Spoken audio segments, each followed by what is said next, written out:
Мы были послушными, и как-то проблемы я никогда не помню, чтобы со мной родители делали уроки. Я не помню, что мне мама или папа делали со мной уроки. Ну, у нас было 3 школьника в семье, 2 брата, разного возраста. Мы вообще-то, между нами всегда был возраст 2 года.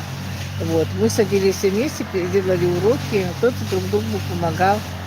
Да еще, когда ходила в школу, ребята, у нас еще не было электричества в Беларуси. Ну, вы же знаете, что вот я не в городе жила, поэтому у нас была такая лампа, зажигали мы ее, и все вокруг стола садились и делали уроки.